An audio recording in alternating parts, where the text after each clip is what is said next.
Good news, bibitawan ng Lakers itong center para magbigay daan kay Dwight Howard at Bronny James. Ginawa ang record ng Lakers legend. Pero bago yan, palike naman ang ating video bilang suporta. Palapit na ang playoffs mga idol at kailangan na ng Lakers magbawas ng players para magbigay daan sa mga bagong bibigyan ng standard contract na mas makakatulong pa sa playoffs. Expected mga idol na iwi-wave nila si Cam Reddish na nawala talaga sa rotation at ang kakapirma lang nila sa buyout market na si Alex Len para magbigay daan para makakuha ang Lakers ng backup big man. Para kay Dwight Howard ba ito para sa playoff mga idol? Sinagot mismo ni Dwight Howard ito sa sikat na media ng TMZ. Sinabi ni Howard na gusto niya talaga sanang makalaro si Luka at LeBron sa Lakers at ready siya anytime mga idol.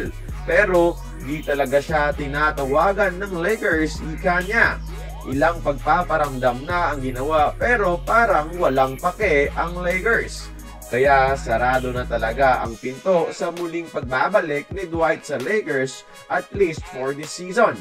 Ang pag-wave kay Reddish at Len mga idol ay para bigyan ng standard contract ang mga two-way players nila na sina Jordan Goodwin na in fairness maganda ang pinapakita sa depensa sa Lakers at isa kina Trey Jamisono o Christian Coloco bilang backup big man nitong si Jackson Hayes. Samantala, speaking of G-League players, itong si Bronny naman ginawa ang record ng Lakers legend if hindi nyo pa alam. Pero check nyo muna ang ating pinned comments. Magandang offer ng ating mga kaibigan para maging exciting at rewarding ang panonood ng sports. Best odds available, mabilis ang payouts to any platform, at magandang website. All info are in the comments.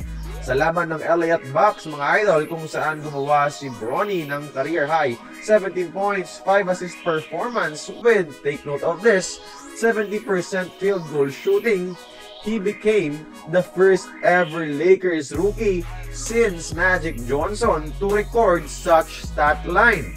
Huling nakagawa ng stat line na ito mga idol bilang rookie sa Lakers history ay si Magic Johnson pa. Kahit si Kobe mga idol hindi ito nagawa. 1979 pa ito huling nangyari sa Laker franchise and after 46 long years pa ito muling nagawa. At si Bronny pa mismo ang nakagawa nito mga idol kahit marami ang nagsasabing hindi siya NBA material.